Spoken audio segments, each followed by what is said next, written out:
What if being too kind is actually the cruelest thing you can do to yourself and others? Seneca discovered that people who can't say no aren't compassionate. They're cowards, hiding behind a mask of niceness. This Roman philosopher revealed 5 brutal truths about excessive kindness that modern psychology is only now catching up to, and understanding them will completely transform how you set boundaries and protect your energy. Subscribe to the channel. Leave your like and comment which part of the world you're watching from, because now I'm going to tell you everything. Have you ever finished an exhausting day, your phone buzzes, and despite your bone-deep fatigue, you hear yourself saying, "Sure, no problem," to yet another request? Then the moment you hang up, that familiar wave of resentment washes over you, followed immediately by guilt for feeling resentful in the first place. You're not alone. This pattern isn't just uncomfortable. It's one of the most common and destructive cycles I see in otherwise high-functioning people. What's fascinating is that what we're calling being too nice isn't actually genuine kindness at all. It's something else entirely. Let me be clear about something right away. This isn't about becoming less compassionate. Quite the opposite. This is about discovering the profound difference between authentic kindness and what's actually happening when we consistently override our own needs to please others. Your body already knows the difference. Think about it. When you offer help that genuinely aligns with your values, you feel energized, connected, even uplifted afterward. But when you say yes from that place of obligation or fear, your body sends clear signals. Tension in your shoulders, a tightness in your chest, that whisper of dread as you add one more thing to your overflowing plate. These physical sensations aren't random. They're your internal wisdom, trying to communicate something crucial. This isn't kindness. It's self-abandonment disguised as virtue. What's remarkable is that this struggle isn't new to our modern world. 2,000 years ago, Seneca, Roman statesman, philosopher, and advisor to Emperor Nero, wrote extensively about this exact challenge. As one of Rome's wealthiest and most influential figures, Seneca constantly faced requests that threatened to compromise his principles and drain his energy. In one particularly revealing letter to his friend Lucilius, Seneca confessed, "I am not so brazen as to give advice from a position of perfect virtue. I speak as one who is struggling toward improvement, sharing remedies while still sick myself." Seneca wasn't writing philosophical treatises about boundaries as abstract concepts. He was desperately trying to solve his own practical problems with demanding people who could literally end his life if displeased. When you're advising someone as volatile and dangerous as Nero, saying no isn't just uncomfortable, it could be fatal. Yet Seneca recognized that his desire to please powerful people came from fear, not virtue, and this misplaced kindness was destroying his integrity and peace of mind. Modern research confirms what Seneca intuited. A recent study published in the Journal of Personality and Social Psychology found that chronic people pleasers experience 35% higher cortisol levels throughout the day compared to those with healthy boundaries. Your body literally registers excessive agreeableness as a threat. Another longitudinal study tracking 5,000 adults over 5 years discovered that those unable to say no were 3 times more likely to report symptoms of burnout and depression. This isn't just uncomfortable, it's unsustainable. Take a moment right now and place your hand on your chest. Close your eyes if you're in a place where you can do so safely. Think about the last time you agreed to something you didn't actually want to do. Notice what happens in your body as you recall that moment. Is there tension? A change in your breathing? A sinking feeling? Your body knows the truth before your mind admits it. The paradox of excessive kindness is that the more you say yes from a place of fear, the less authentic your kindness becomes. When generosity flows from obligation rather than choice, It carries an invisible resentment that poisons both the giver and receiver. The person you're helping doesn't actually get your full presence and genuine care. They get a performance of helpfulness, while your true self remains hidden. Let's get concrete about the cost of this pattern. Grab a piece of paper, "Right now I'll wait," and draw 3 columns. In the first column, list 3 recent occasions where you said yes when you wanted to say no. In the second column, write down the actual cost of each one: time spent, energy depleted, opportunities missed. In the third column, note what would have happened if you had politely declined. Be brutally honest in that third column. Would the world have ended? Would the other person have found another solution? Would they perhaps have even respected your clarity? When I do this exercise with clients, they're often shocked to calculate the cumulative cost of their boundary violations. One person discovered she was spending 20 hours weekly on tasks she resented, essentially working an unpaid part-time job out of fear of disappointing others. The Stoic perspective offers something revolutionary here. In Stoicism, virtue doesn't come from self-sacrifice or people-pleasing. It comes from inner strength and clarity about what truly matters. Marcus Aurelius, despite being Roman emperor with seemingly unlimited power, documented his daily struggle to protect his energy and priorities in his private journal, later published as Meditations. In one revealing entry, he writes, "People seek retreats for themselves, in the country, by the sea, in the mountains, but this is a mark of the most common sort of person, for you can, at any moment you choose, retire into yourself. Nowhere can a person find a more peaceful and trouble-free retreat than in their own soul."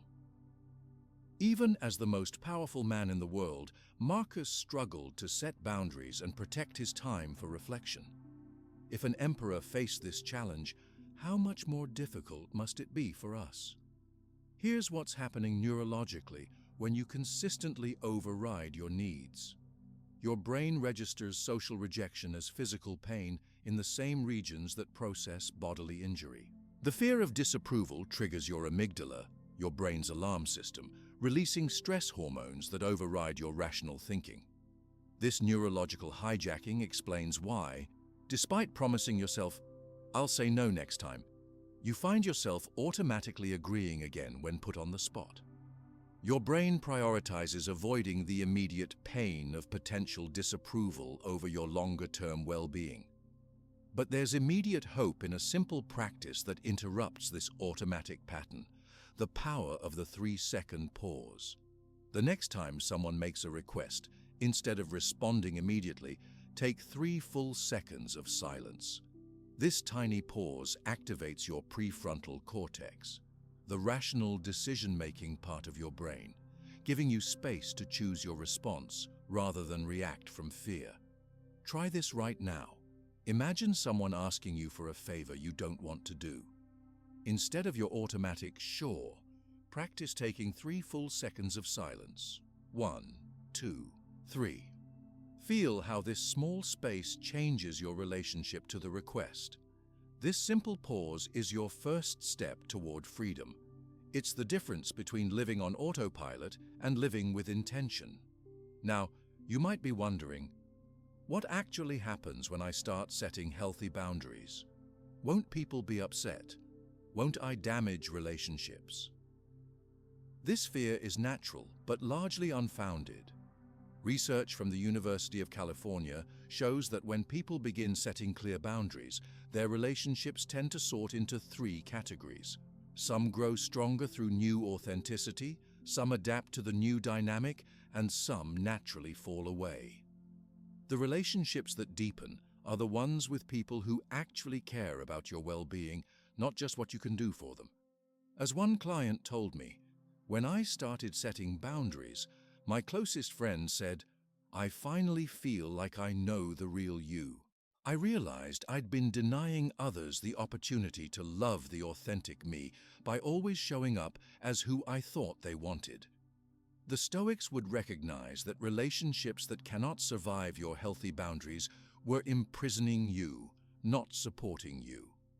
Epictetus, who lived both as a slave and later as a respected teacher, understood better than anyone how external pressures can make us feel obligated to please others at our own expense. Make the best use of what is in your power, he taught, and take the rest as it happens. What Epictetus and the other Stoics collectively understood, and what modern psychology now confirms, is that our natural desire to be kind often gets hijacked by our fear of disapproval, conflict, or abandonment. When this happens, what looks like kindness on the surface is actually a survival strategy that slowly poisons our relationships and ourselves. The Stoic promise is that authentic kindness can only flourish when it flows from choice rather than compulsion. When you build the capacity to say no to what drains you, your yes becomes infinitely more valuable, both to yourself and to others. You show up fully present and genuinely available, rather than physically present but mentally resentful.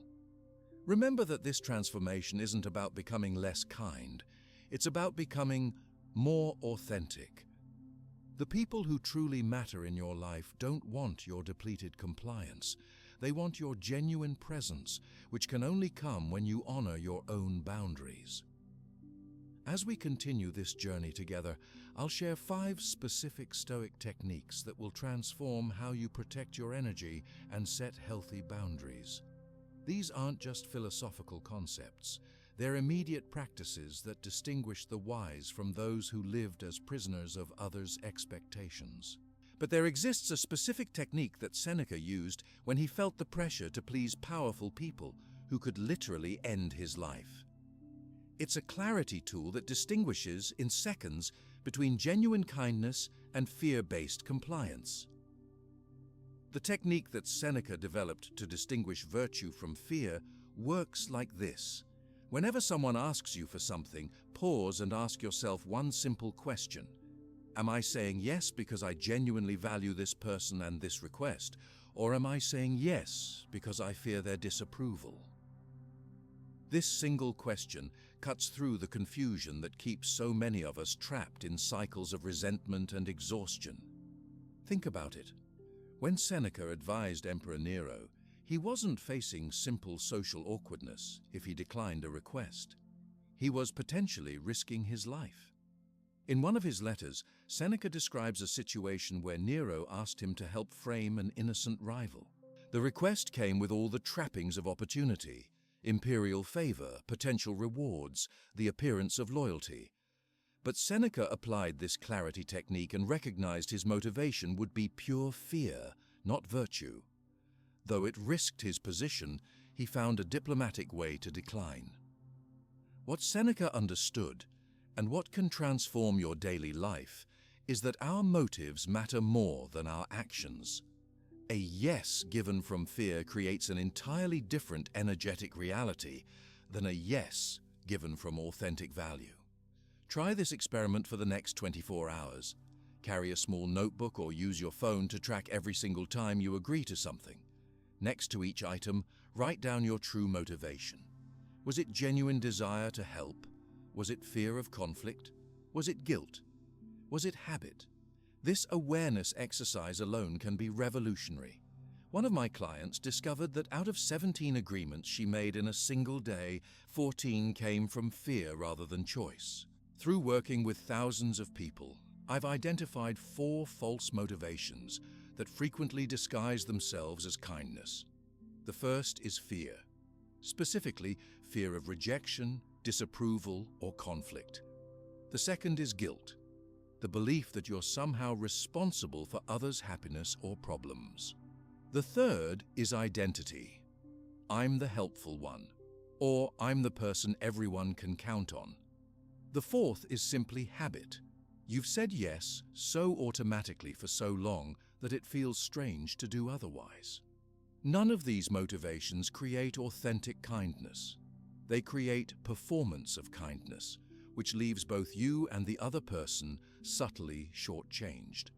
What's fascinating is that your body already knows the truth before your mind catches up. The next time someone makes a request, try this body truth scan exercise. Before answering, take that 3-second pause we discussed earlier and notice what's happening in your chest, your shoulders, your breathing. Is there a sense of openness and energy, or constriction and heaviness? Your physical sensations offer reliable data about your true response. The neuroscience behind this technique is compelling. When we pause before responding, we activate the prefrontal cortex, the rational, discerning part of our brain, rather than allowing the fear-driven amygdala to dictate our response. Research from the University of California found that this brief pause significantly increases the likelihood of making decisions aligned with our actual values rather than our fears. Mark, a marketing executive I worked with, described his transformation after implementing this technique. I realized 80% of my agreements came from fear, not choice. Just recognizing this pattern changed everything. Now I pause and check my motivation before responding. My relationships are actually stronger because people can trust that when I say yes, I mean it. This touches on a fascinating paradox of authenticity. When you say fewer yeses, they become infinitely more valuable. Think about it from the receiver's perspective. Would you rather have someone half-heartedly agree to help while secretly resenting you? Or would you prefer they honestly decline while maintaining genuine goodwill? Most of us would choose the latter every time. Applying the virtue clarity technique becomes especially crucial in high-pressure situations. When deadlines loom, when authority figures make requests, when family expectations press upon us, these are exactly the moments when this quick internal check becomes most valuable. Try this right now. Think of a recent situation where you felt pressured to agree to something. If you were to replay that moment with the virtue clarity technique, asking yourself about your true motivation, what would you discover? Many people find that simply naming the fear takes away much of its power. The Stoic distinction between respect and approval seeking is crucial here.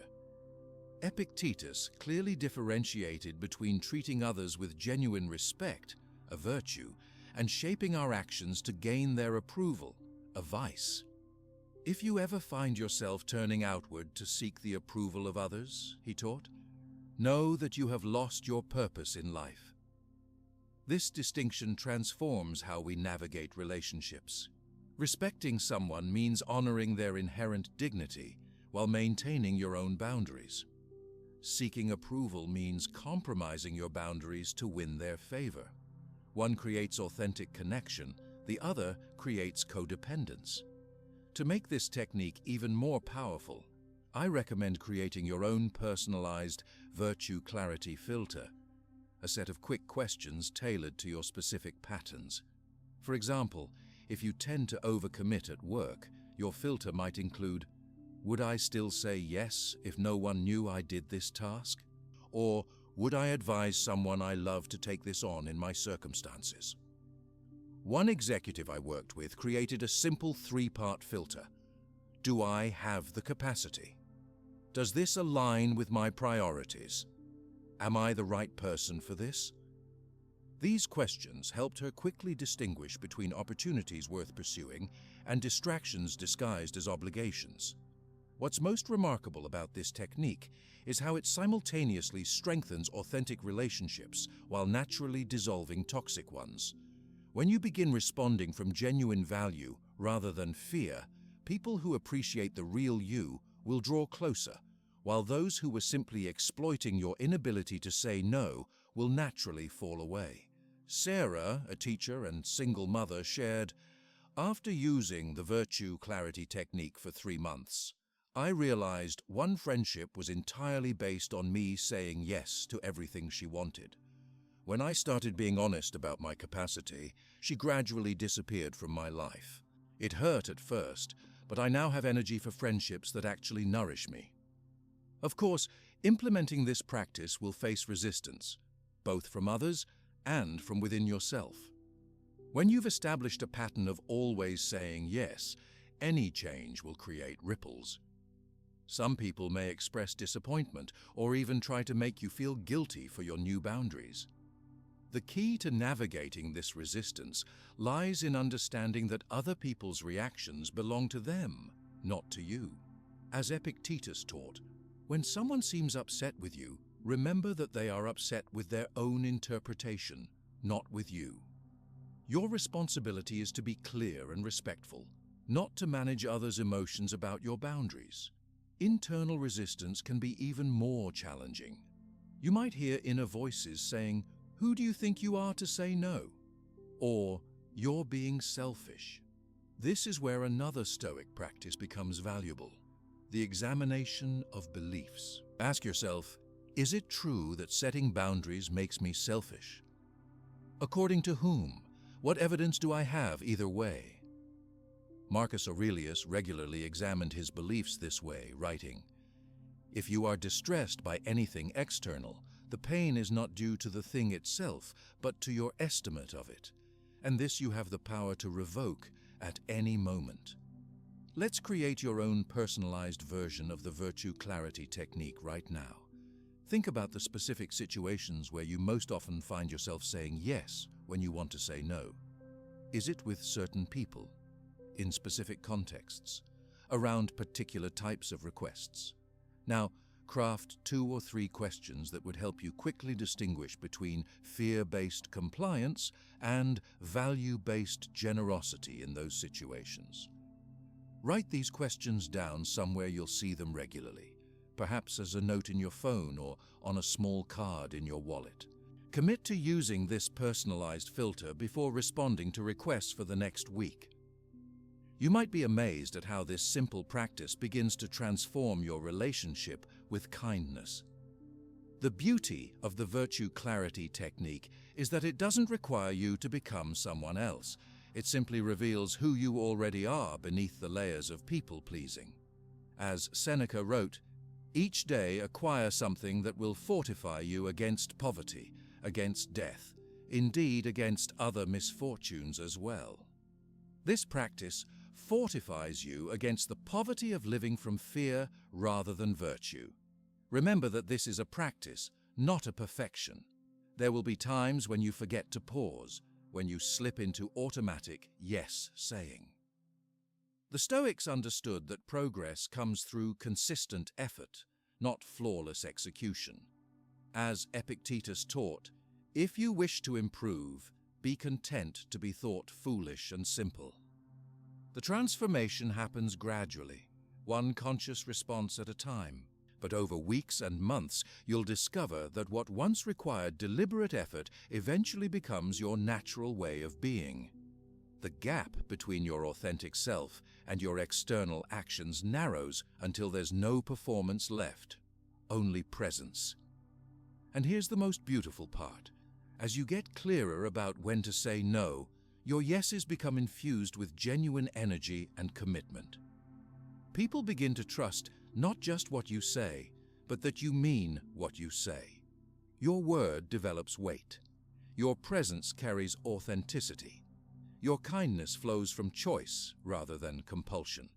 This creates what psychologists call relational integrity, the foundation of truly satisfying connections with others. When people know that your yes means yes and your no means no, they can relate to the real you rather than a pleasing facade.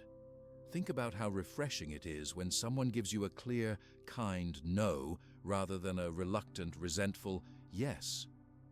You're offering this gift to others when you respond from authenticity rather than fear. Now that you know how to identify the difference between genuine kindness and fear-based compliance, we need the tool that Marcus Aurelius, the most powerful man in the world, used to protect his priorities even when everyone constantly demanded his attention. It's a 3-part structure I've called the Emperor's No. Imagine being able to say no with such dignity that people respect you even more. This isn't just a fantasy. It's exactly what Marcus Aurelius mastered, despite facing more demands than any of us could imagine. As Emperor of Rome, every citizen believed they deserved a piece of his time and energy. Yet somehow, he managed to protect space for what mattered most, including writing the personal reflections we now treasure as meditations. The secret wasn't that Marcus had more power. It was that he developed a specific structure for declining requests that preserved relationships while protecting his priorities. I call this structure the Emperor's No, and it's possibly the most practical boundary-setting tool the Stoics left us. Before I reveal the exact formula, let's understand why saying no feels so difficult in the first place. Our brains are literally wired to seek social acceptance. Neuroimaging studies show that the same brain regions activate when we experience social rejection as when we experience physical pain. No wonder saying no feels almost physically uncomfortable.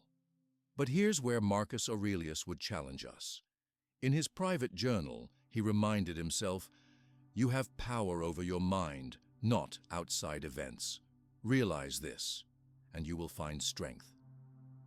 The discomfort of saying no is an internal event that we can learn to manage, exactly what the Emperor's No helps us do. The formula works like this. It's a three-part response that addresses the psychological needs of both the person asking and yourself. First, acknowledge the request with genuine appreciation. Second, clearly state your boundary without over-explaining. Third, offer an alternative when possible, but only when authentic. Let me show you how this works in practice. Instead of a vague, "Sorry, I can't," which leaves both parties feeling awkward, the Emperor's No might sound like, "I appreciate you thinking of me for this project. Acknowledgement. I need to decline as I'm focused on completing my current priorities. Boundary. Have you considered speaking with Alex, who has expertise in this area? Alternative. This structure works because it addresses the three primary fears that make saying no so difficult: the fear of seeming ungrateful, the fear of appearing incapable, and the fear of damaging the relationship. Let's break down each component. The acknowledgement validates the requester and shows you're not dismissing them. You're simply declining this specific request. When you say, "Thank you for thinking of me," or "I appreciate your invitation," you're honoring the relationship while still maintaining your boundary. The clear boundary statement is where most people stumble. We tend to over-explain, apologize excessively, or leave things ambiguous. Marcus Aurelius would advise directness. If it is not right, do not do it. If it is not true, do not say it. Your boundary should be clear, concise, and without excessive justification.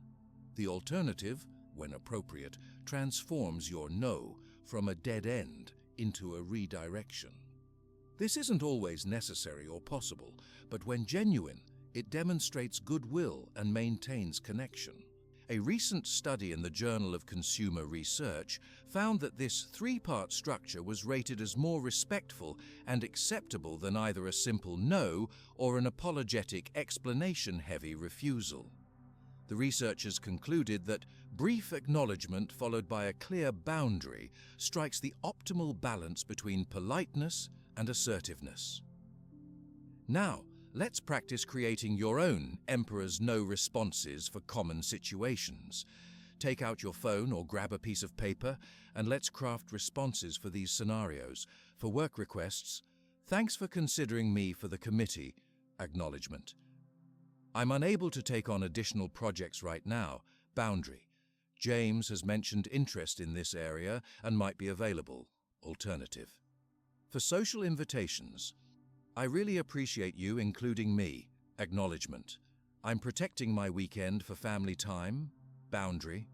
"I'd love to catch up for coffee next Tuesday instead." Alternative.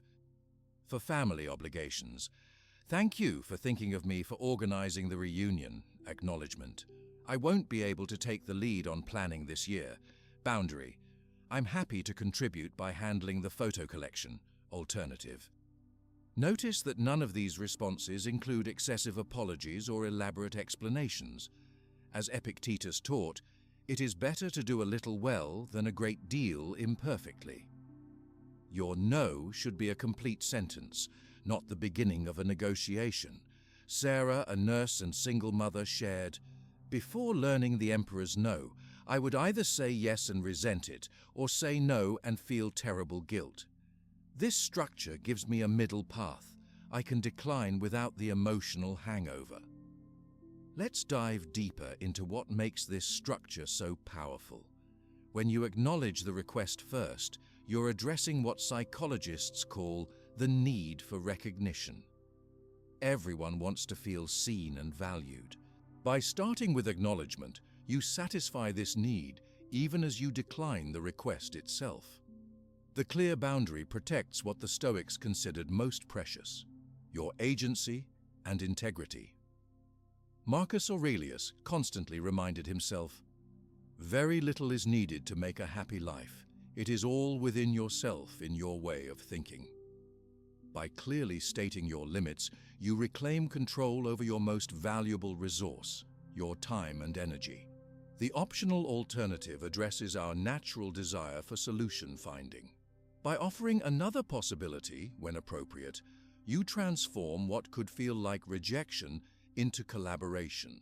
However, and this is crucial, only offer alternatives that you genuinely support.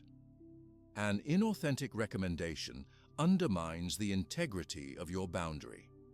Now, let's address the 3-second pause we discussed earlier, but with a specific application to the emperor's no. Before responding to any request, take 3 seconds to 1. Recognize the request clearly. What exactly is being asked? 2. Check your motivation using the virtue clarity technique. 3. Choose your response structure. This tiny pause prevents automatic agreement and gives you space to construct an appropriate emperor's no when necessary.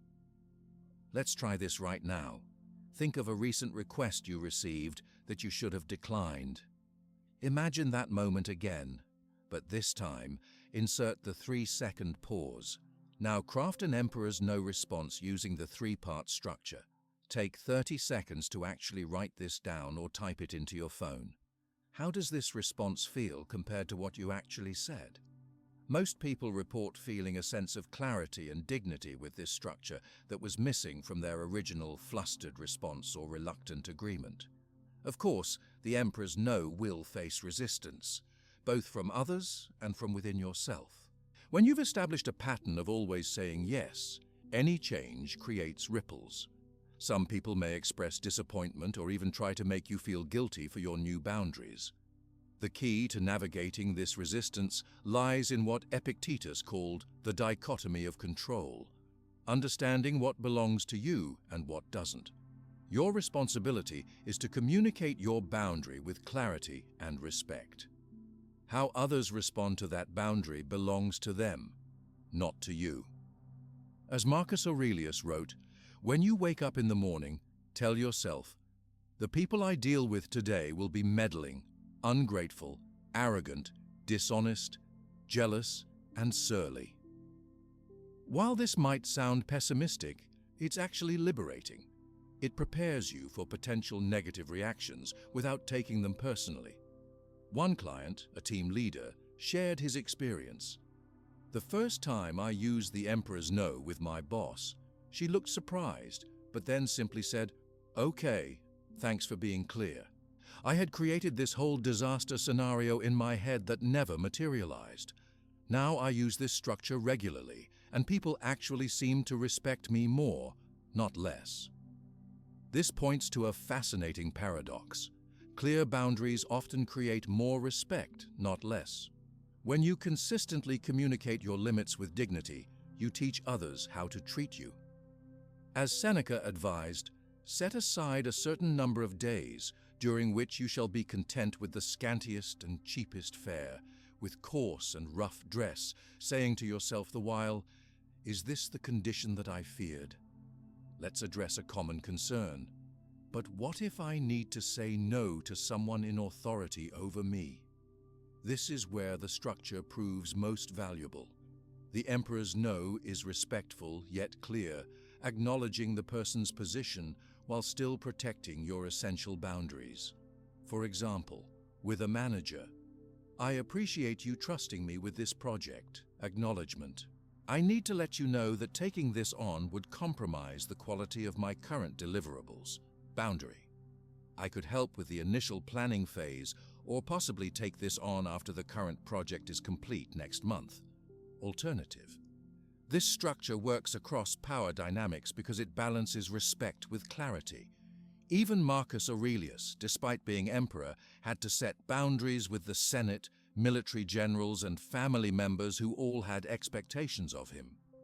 Another situation where the emperor's no proves invaluable is with persistent requesters, those who seem to ignore initial boundaries. In these cases, the structure remains the same, but the boundary statement becomes more explicit. "I appreciate your persistence." Acknowledgement: "As I mentioned before, I'm not able to take this on."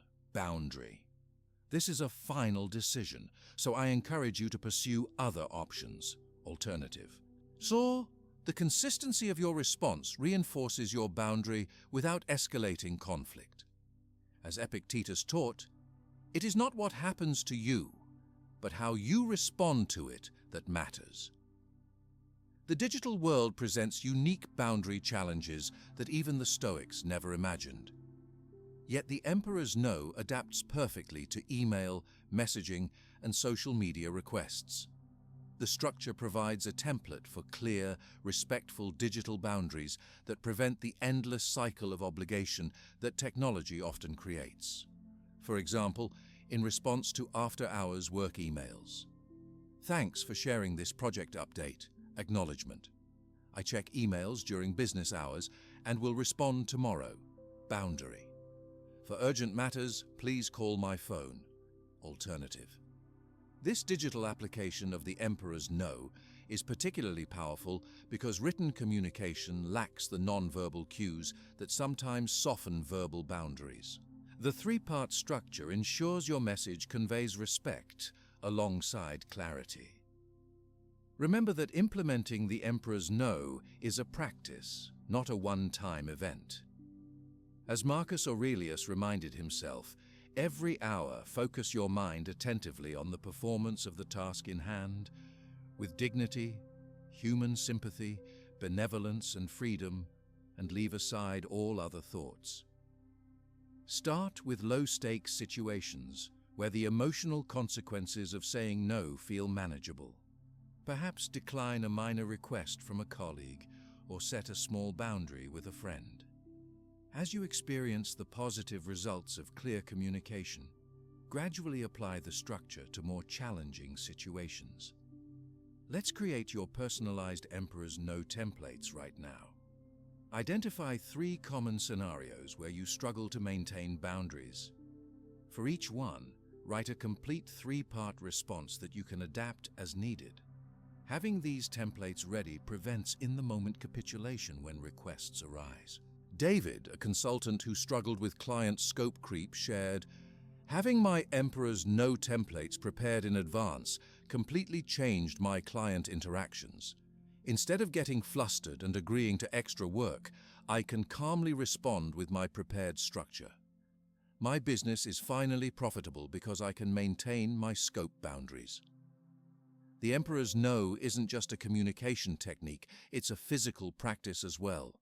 Your posture, tone, and eye contact all contribute to how your boundary is received.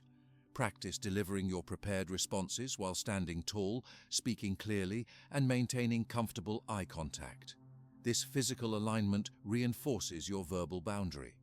As we conclude this exploration of the Emperor's No, remember what Marcus Aurelius understood despite his immense power. No one, not even an emperor, has infinite resources. Your time, energy, and attention are precious, worthy of protection through clear, respectful boundaries. When you begin implementing this practice consistently, you'll notice something remarkable happening. Not only do your immediate interactions improve, but your relationship with yourself transforms. The inner resentment that accompanies reluctant agreement begins to dissolve, replaced by the quiet dignity that comes from honoring your own limits.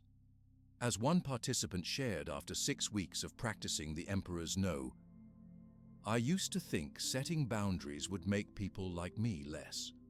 What I've found is exactly the opposite. My relationships feel more authentic because I'm no longer pretending to want things I don't want. There's a new level of trust because people know my yes actually means yes."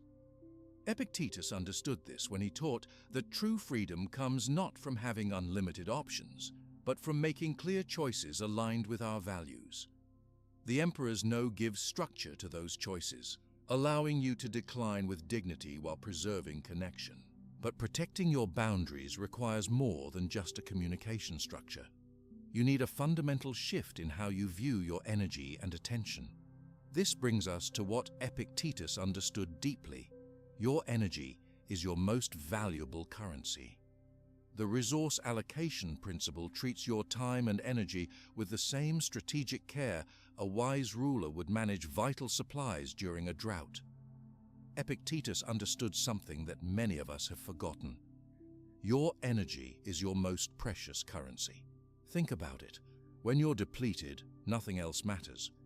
You can have the perfect job, wonderful relationships, and excellent health, but without energy, you can't enjoy any of it. This is why the resource allocation principle is perhaps the most practical of all Stoic teachings for our modern lives. Imagine your energy as water in a desert. When water is scarce, wise travelers don't give it away indiscriminately. They carefully consider each use. Yet how many of us treat our limited energy with this same level of strategic care? Instead, we often allocate it to whoever demands it loudest or whatever crisis seems most urgent in the moment. Epictetus had a unique perspective on resource management. As a former slave with a physical disability, he understood that some people begin life with fewer external resources than others. Yet he taught that our internal resources, our attention, our energy, our capacity to choose our responses, remain ours to allocate regardless of circumstances. Make the best use of what is in your power, he advised, and take the rest as it happens. This deceptively simple guidance contains the essence of the resource allocation principle. Let me ask you something. Have you ever reached the end of a day feeling completely drained, yet struggling to identify what meaningful things you actually accomplished? This is the classic symptom of poor energy allocation, giving your precious resources to whatever demands attention rather than what truly deserves it. The resource allocation principle involves 3 essential steps that transform how you engage with daily demands. First, recognize your energy as finite and precious. Second, identify your highest priorities and core relationships. Third, allocate your resources according to true value, not according to who demands loudest. Let's break this down with a practical exercise. Grab a piece of paper or open a note on your phone. Draw a circle. This represents your total available energy for today. Now, divide this circle into segments showing how you currently allocate your energy. Be brutally honest. How much goes to work, to specific people, to worry, to social media, to self-care? Now, draw a second circle. This time, divide it according to how you would allocate your energy if you were treating it as your most precious resource. What would get more? What would get less? The gap between these 2 circles reveals exactly where your boundary work needs to begin. When I guide people through this exercise, the results are often shocking. One participant realized she was giving 60% of her energy to managing her boss's emotions, leaving scraps for her actual work, family, and self-care. Another discovered he was allocating more energy to scrolling through social media than to his creative passion projects that actually energized him. The mathematics of depletion is unforgiving. Every time you give energy to something that doesn't truly matter to you, you're taking it from something that does. It's not just an emotional issue, it's a straightforward resource management problem. Dr. Emma Seppala from Stanford University's Center for Compassion confirms that Sustainable compassion requires wise resource management. Those who give indiscriminately experience compassion, fatigue, ultimately reducing their capacity to help anyone effectively. This research supports what Seneca observed nearly 2,000 years ago. He wrote to his friend Lucilius, "No one can live a happy life if he turns everything to his own purposes. Live for others if you want to live for yourself." The key insight is that living for others sustainably requires maintaining your own well-being, not as selfishness, but as necessary stewardship. Jason, a high school teacher, shared how this principle transformed his classroom approach. "I was giving 90% of my energy to the 10% of students who demanded constant attention. After applying the resource allocation principle, I distributed my energy more equitably, which actually improved outcomes for all my students, including the demanding ones who learned to respect boundaries." The Stoics would recognize Jason's situation immediately. As Marcus Aurelius wrote, "Most of what we say and do is unnecessary. Remove the superfluity, and you will have more time and less bother." By eliminating energy drains that didn't serve his highest purpose as an educator, Jason reclaimed both effectiveness and well-being. Now, let's make this principle even more concrete with the energy audit process. This is a structured approach to applying the resource allocation principle in your daily life. For the next 3 days, I want you to track where your energy actually goes. Create 4 columns: the activity, the time spent, the energy depleted, on a scale of 1 to 10, and the value received, also 1 to 10. For example, you might note, meeting with team, 90 minutes, energy cost 7, value received 8. Scrolling social media, 45 minutes, energy cost 6, value received 3. Coffee with friend, 60 minutes, energy cost 2, value received 9. After 3 days of tracking, patterns will emerge that reveal your current allocation versus your ideal allocation. Activities with high energy cost and low value are prime candidates for boundaries. This audit often reveals what I call energy vampires, the people, activities, and commitments that drain you without providing proportionate value. These aren't always obvious. Sometimes they're disguised as obligations or opportunities. The Stoics were particularly attuned to false obligations, things we feel we must do based on social expectation rather than true value. Epictetus advised his students to distinguish between genuine responsibilities and imposed expectations.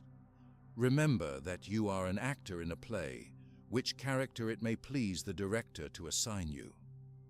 The key is recognizing which roles are essential to your purpose and which are merely distractions. The energy audit makes this distinction concrete. When you see the numbers in black and white, this activity costs me 7 units of energy but only provides 2 units of value. It becomes much easier to establish and maintain boundaries. After completing your audit, the next step is strategic reallocation. This involves 3 decisions. 1. What will you eliminate entirely? 2. What will you reduce? 3. What will you protect and potentially increase? One participant discovered through her audit that attending weekly family dinners with extended relatives cost her 8 units of energy but only provided 3 units of value. Rather than eliminating this family connection entirely, she renegotiated to attending monthly instead of weekly, immediately reclaiming 12 hours of time and significant energy each month. This brings us to a critical insight about the resource allocation principle. It's not about becoming selfish or isolated. It's about becoming intentional and sustainable. As Seneca wrote, "The wise person will live as long as they ought, not as long as they can." Quality of engagement matters more than quantity. The modern application of this principle extends to our digital lives as well. Our devices have created unprecedented demands on our attention, what the ancient Stoics would immediately recognize as one of our most precious resources. Try this right now. Check your phone's screen time report for the past week. Calculate how many hours you spent.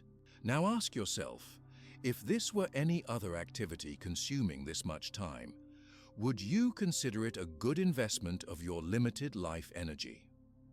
The resource allocation principle gives you permission to treat your digital attention as the valuable resource it is. This might mean turning off notifications, scheduling specific times for email and social media, or even, as one participant did, deleting apps that consistently show a poor return on energy investment. When you begin applying this principle consistently, you'll notice something remarkable happening. The perpetual sense of depletion that many of us accept as normal begins to lift. You start experiencing what the Stoics called euthymia, a state of tranquil flow that comes from living in alignment with your values. This state isn't achieved through dramatic life changes, but through consistent small choices about where your energy goes. As Marcus Aurelius reminded himself, remember that very little is needed to make a happy life. The paradox of generous sustainability becomes clear through practice. When you protect your energy from unnecessary drains, you have more to give to what truly matters. Your generosity becomes sustainable rather than depleting. One woman described her transformation this way. Before understanding the resource allocation principle, I was giving to everyone until I had nothing left, then feeling guilty for being empty. Now I protect my energy like the precious resource it is, which means I can give more generously to the people and purposes that matter most to me. This is exactly what Epictetus meant when he taught, freedom is not procured by a full enjoyment of what is desired, but by controlling desire. By managing where your energy goes, you liberate yourself from the tyranny of external demands. Of course, reallocating your energy will face resistance, both from others and from within yourself. People who have grown accustomed to unlimited access to your resources may be uncomfortable when you establish new boundaries. This discomfort is both natural and necessary. The Stoic response to such resistance is calm persistence. As Epictetus advised, if you want to improve, be content to be thought foolish and simple regarding external things. The temporary social discomfort of establishing boundaries is far less costly than the chronic depletion of misallocated energy. Regular recalibration is essential to the resource allocation principle. Life moves in seasons, and what deserves your energy in one period may shift in another. The Stoics embraced this constant reassessment. Marcus Aurelius wrote, "Is this necessary?" A question he applied continually to his activities and concerns. Set a calendar reminder for a monthly energy audit review. This simple practice ensures your allocations remain aligned with your current priorities rather than continuing on autopilot. As you implement the resource allocation principle, you'll discover it creates a virtuous cycle. With better energy management comes greater clarity, which enables more intentional choices, which preserves more energy, which enhances discernment further. This upward spiral is the opposite of the depletion cycle that traps so many of us. The ultimate promise of this Stoic principle is a life of sustainable service rather than cyclical burnout. By treating your energy with the respect it deserves, you create the conditions for long-term positive impact rather than short-term depletion. Remember that this practice isn't about perfect allocation, but about increasing awareness and intentionality. As Seneca advised, count each day as a separate life. Each day offers a new opportunity to allocate your precious resources more wisely. When you begin treating your energy as the finite and precious resource it is, a question naturally arises. Exactly where should you focus this limited resource? This is where the most fundamental tool of Stoicism, the dichotomy of control, completely transforms how you handle stressful situations. Have you ever spent precious energy trying to control someone else's reaction when you say no? We've all been there. Worrying how a colleague might respond to our boundary, imagining our friend's disappointment, or rehearsing all the ways family members might make us feel guilty. It's exhausting, isn't it? This constant concern about others' reactions is precisely what drains us of the energy we need to live according to our values. This is where the most profound insight of Stoicism becomes immediately practical. Epictetus, who lived as a slave before becoming a renowned teacher, formulated what we now call the dichotomy of control. A simple yet revolutionary distinction that can transform your entire experience of setting boundaries. Some things are within our power, Epictetus taught, while others are not. This seemingly obvious statement contains the seed of extraordinary freedom. When we clearly distinguish between what we can and cannot control, we stop wasting energy on the impossible and focus it where it actually matters. Think about it. Even while physically enslaved, Epictetus discovered that his internal responses remained his own. His captors could control his external circumstances, but they couldn't force him to hate, to fear, or to abandon his principles. This insight became the foundation of his teachings and perhaps the most practical tool for our modern boundary struggles. The dichotomy of control creates two clear circles: your sphere of influence and everything outside it. In any interaction involving boundaries, there are precisely three aspects you control: your decisions, your responses, and your boundaries. Everything else, how people react, whether they approve, what they think of you, lies outside your control. Let me make this concrete. Imagine you need to decline a request from your supervisor to work over the weekend. Within your control are how clearly you communicate your boundary, how respectfully you frame your response, and whether you maintain your boundary despite pressure.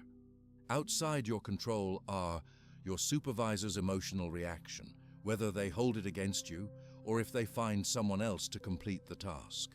Try this right now. Think of a current situation where you're hesitating to set a boundary. On a piece of paper or your phone, draw 2 columns. In the first, list everything about this situation that's within your control. In the second, list what's beyond your control. Be ruthlessly honest. Many of us habitually place others' reactions in the wrong column. What did you notice? Most people discover they've been expending enormous energy trying to manage aspects firmly in the second column, an impossible task that guarantees exhaustion. The liberation comes from what Epictetus called the freedom of result, detaching from the need for a specific outcome while focusing entirely on your own virtuous action. This isn't giving up, it's recognizing reality. As Epictetus bluntly put it, make the best use of what is in your power and take the rest as it naturally happens. Research from Harvard Medical School confirms the psychological wisdom of this ancient approach. Their studies found that clarity about personal boundaries correlates with reduced stress markers and improved immune function. When we stop trying to control others' reactions, our bodies literally function better. But how do we actually apply this framework in challenging conversations? Let's break it down into practical steps, using the dichotomy of control as your guide. First, before any difficult boundary conversation, explicitly identify what you can and cannot control. Write these down if possible. This simple act prevents you from unconsciously slipping into trying to manage the unmanageable. Second, prepare your communication focusing exclusively on your circle of control, your clarity, your respect, your firmness. Release any language aimed at controlling the other person's response, such as "don't be upset" or "you have to understand." Third, during the conversation, when you notice yourself becoming anxious about the other person's reaction, silently remind yourself, their response belongs to them, not to me. This mental note returns you to your center. Fourth, after the conversation, review only what was in your control. Ask yourself, did I communicate clearly? Did I maintain appropriate respect? Did I hold my boundary? Avoid judging success based on their reaction. Elena, a project manager I worked with, applied this framework with remarkable results. I was killing myself trying to manage my team's feelings about deadlines. Realizing I could control my communication but not their emotional responses freed me to set necessary boundaries. Surprisingly, the team respected me more, not less. Elena's experience reveals the paradox of control. When you focus exclusively on what you can control, your actual influence often increases. People sense your centeredness and respond to it, even if unconsciously. Here's where many people get confused.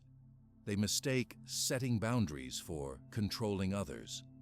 These are fundamentally different actions.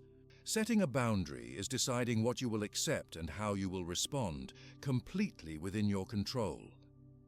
Controlling others involves attempting to dictate their feelings, thoughts, or behaviors, always beyond your control.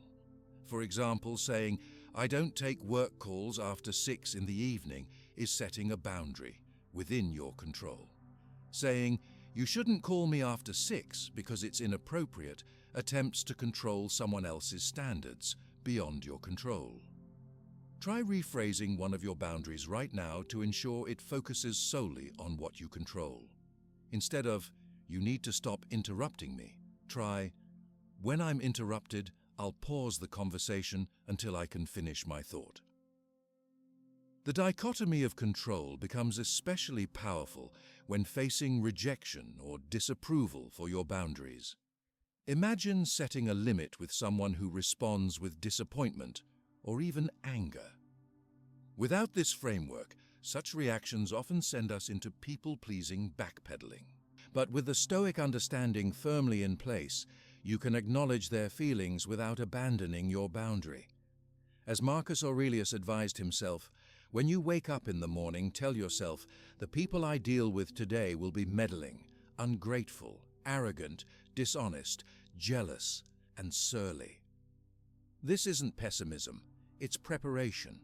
By anticipating difficult responses, you prevent them from derailing your commitment to your own well-being.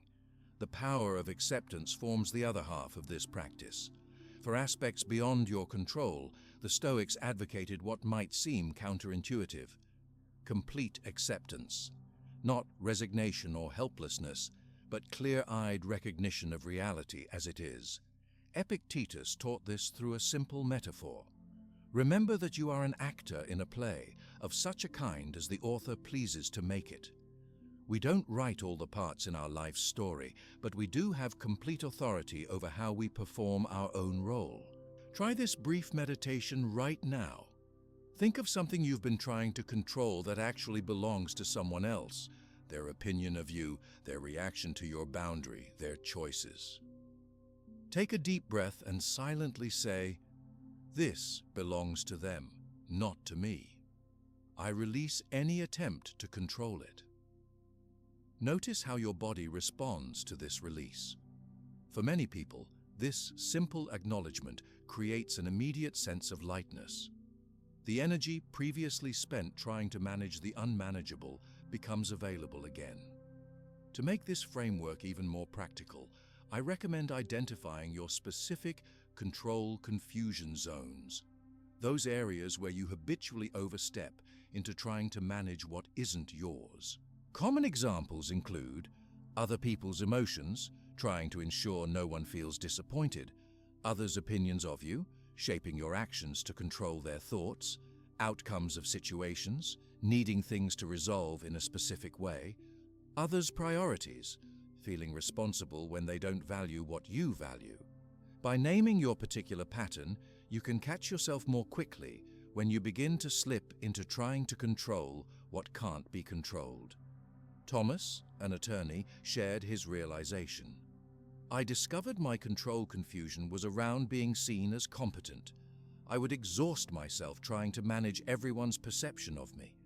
When I finally accepted that their opinions belonged to them, not me, I experienced freedom I hadn't felt since childhood." The Stoics would recognize Thomas's liberation immediately.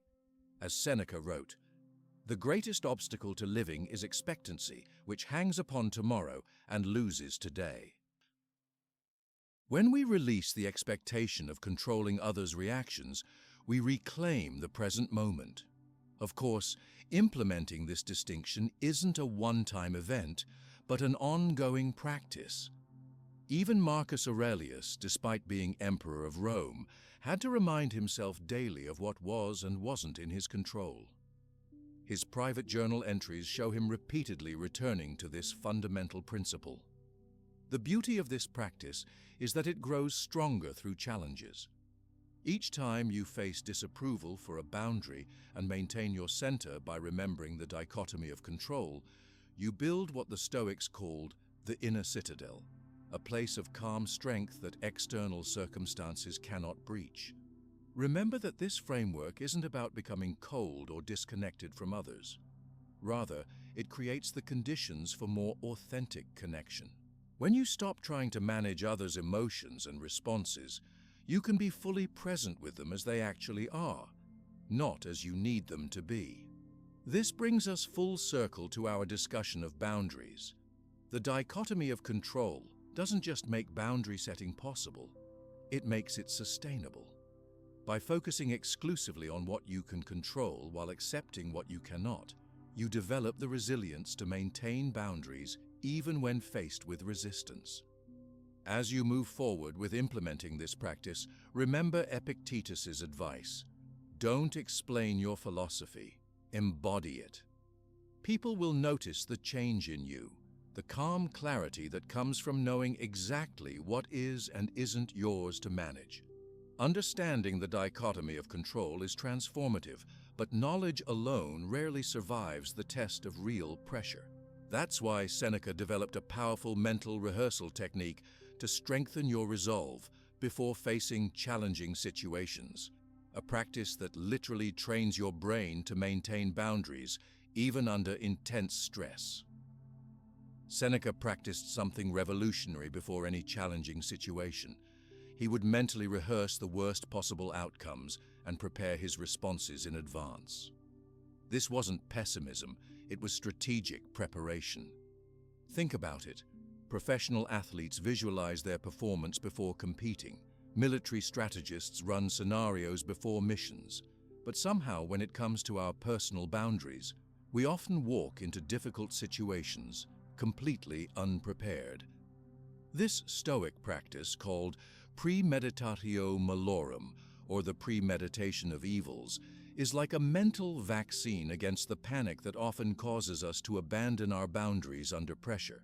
We suffer more in imagination than in reality, Seneca wrote to his friend Lucilius, explaining that by facing difficulties in our minds first, we strengthen ourselves against their actual occurrence. Let me show you how this works in modern terms. Imagine you need to decline your mother's expectation that you'll host the family holiday gathering this year. Without preparation, you might walk into that conversation filled with anxiety, vulnerable to guilt trips or manipulation.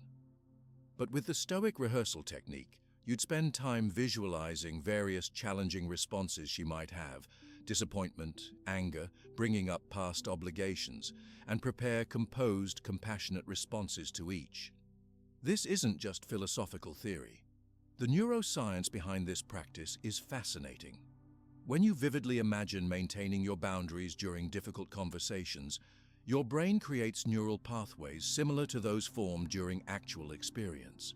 Researchers at the University of Pennsylvania found that mental rehearsal activates many of the same brain regions as physical practice, creating what neuroscientists call mental maps that your brain can follow when real pressure hits. Let's try a guided exercise right now. Think of an upcoming situation where you'll need to set a boundary, perhaps declining a request at work, limiting time with an energy-draining friend, or establishing a new rule with family. Close your eyes for a moment, if you're not driving, and visualize the scene in detail. Where are you? What exact words will you use to express your boundary? Now, imagine the most challenging possible response. The guilt trip, the anger, the disappointment. Feel that discomfort fully. Then, Visualize yourself remaining calm, maintaining your boundary with compassion and clarity. What exactly will you say? How will you hold your body? Practice this response several times in your mind. How did that feel? A bit uncomfortable, right? That's exactly the point. By experiencing the discomfort in a controlled practice environment, you build tolerance for it in real situations. As Epictetus said, "It is difficulties that show what we are made of." This mental rehearsal ensures those difficulties strengthen rather than break your resolve. The modern practice of this ancient technique involves 4 specific steps: identify, visualize, rehearse, and prepare. First, identify an upcoming boundary situation that concerns you. Second, visualize in vivid detail the most challenging possible reactions.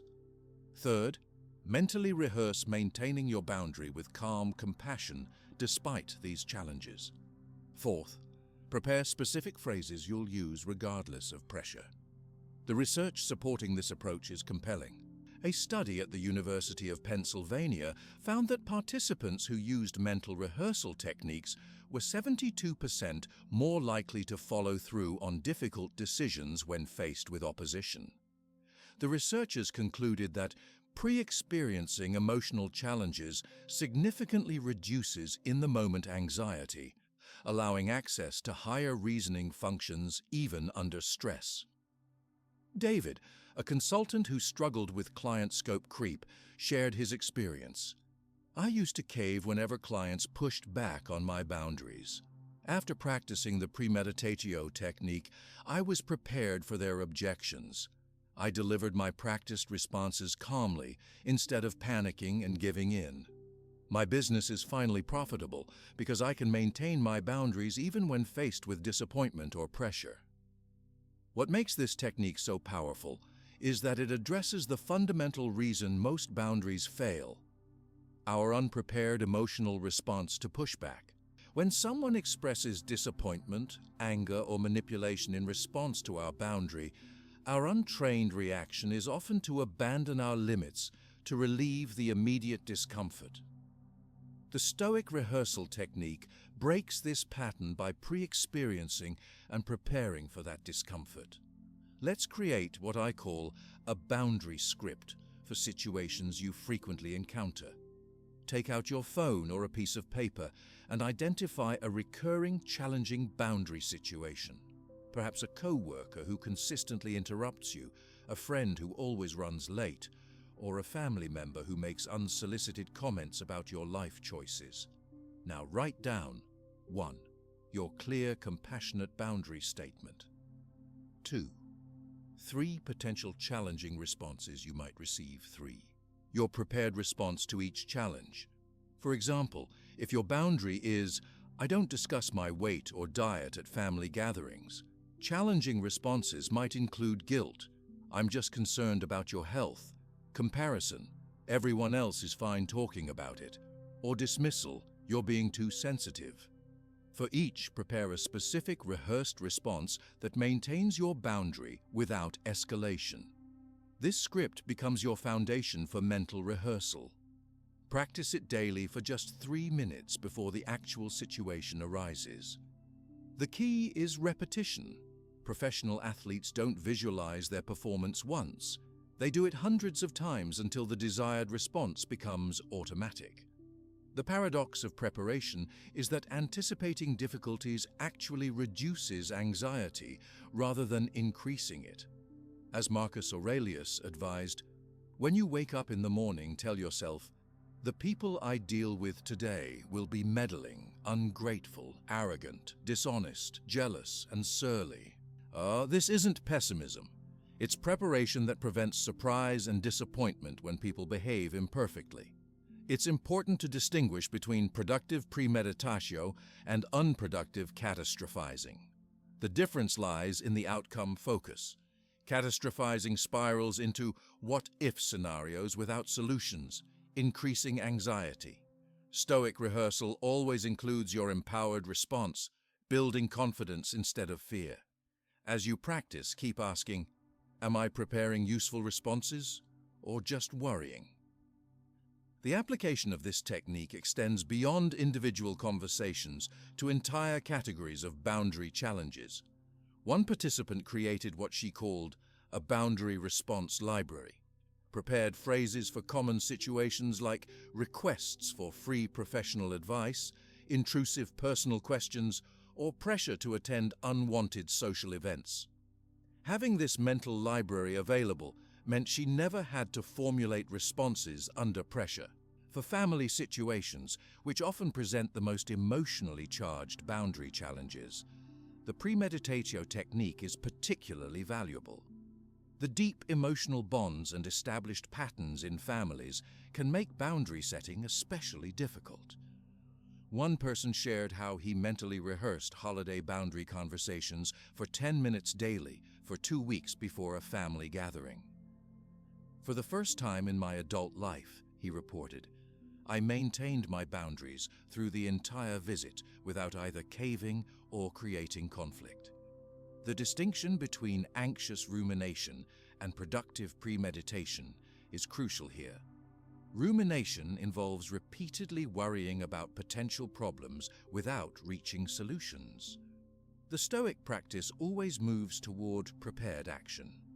If you find yourself stuck in circular worry, ask, "What specific response am I preparing? How exactly will I maintain my boundary?" This redirects mental energy from anxiety to preparation. Remember that the goal isn't to eliminate all discomfort from boundary conversations. As Epictetus taught, make it your study to face every hardship with body and soul unshaken. The aim is to build your capacity to maintain boundaries despite discomfort, not to avoid discomfort entirely. Try this variation of the technique right now. Imagine the person with whom you have the most difficulty maintaining boundaries. Visualize them using their most effective strategy to get you to abandon your limits. Perhaps it's bringing up past favors, expressing extreme disappointment, or using silence to make you uncomfortable. Feel that discomfort fully. Now, imagine yourself breathing calmly, perhaps even silently repeating a phrase like, "I can be compassionate while still maintaining my boundary." Visualize yourself responding with prepared clarity rather than reactive emotion. As you develop this practice, you'll build what the Stoics called the inner citadel, a place of calm strength that external pressures cannot breach. This doesn't happen overnight.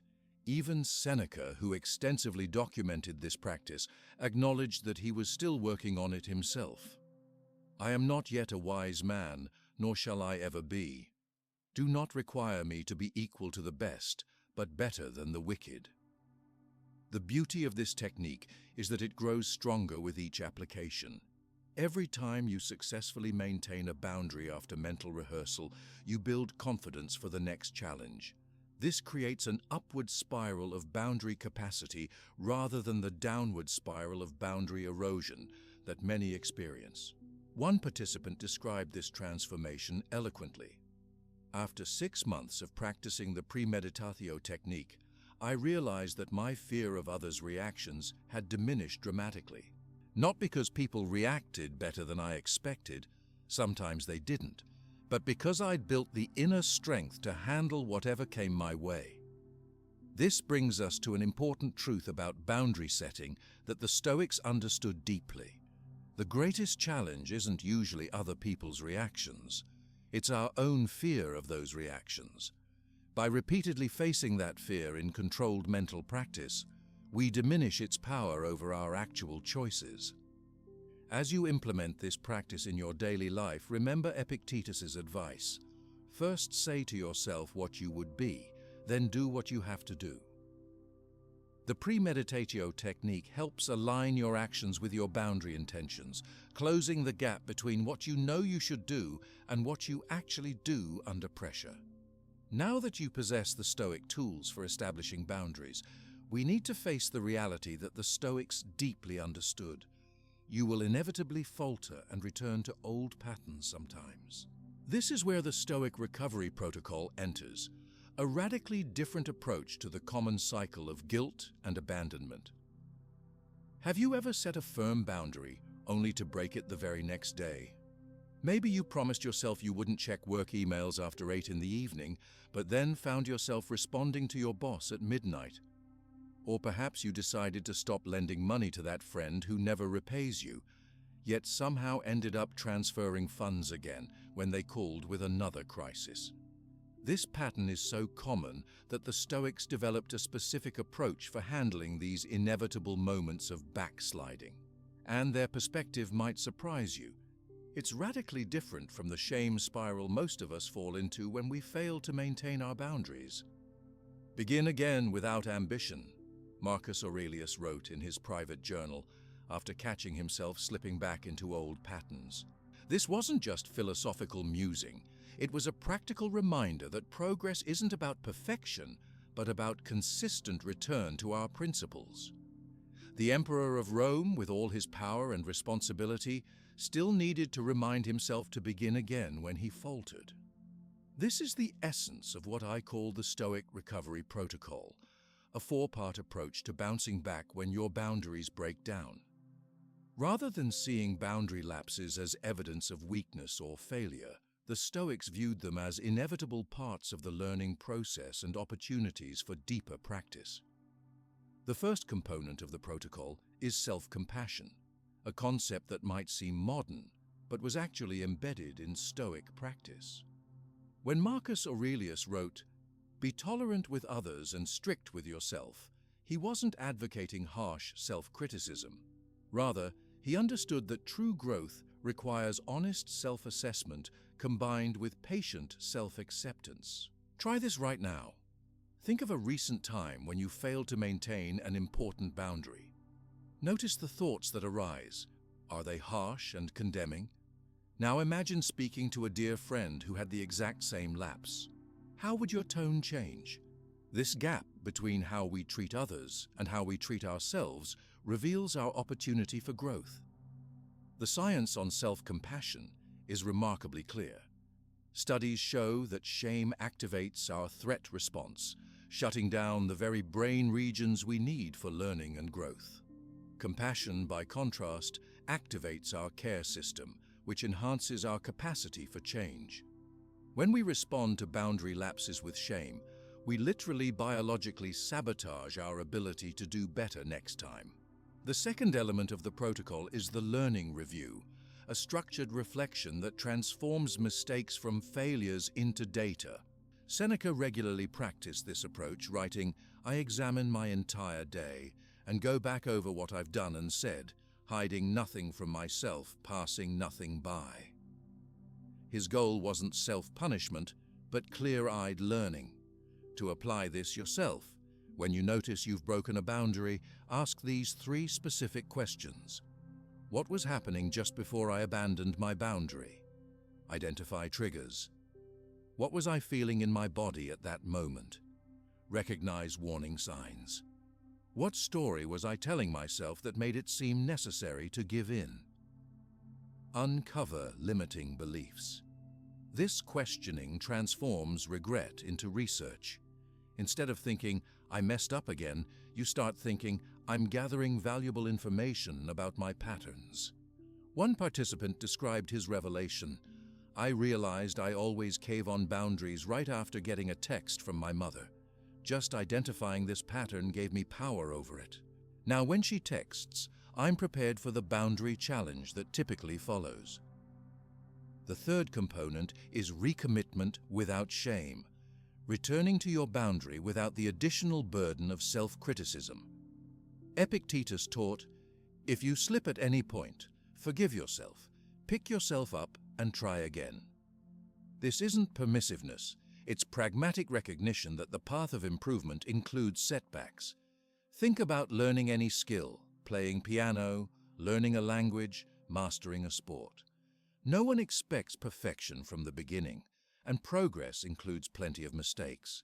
Yet somehow with boundaries, we often demand immediate perfection from ourselves, then abandon the practice entirely when we inevitably fall short.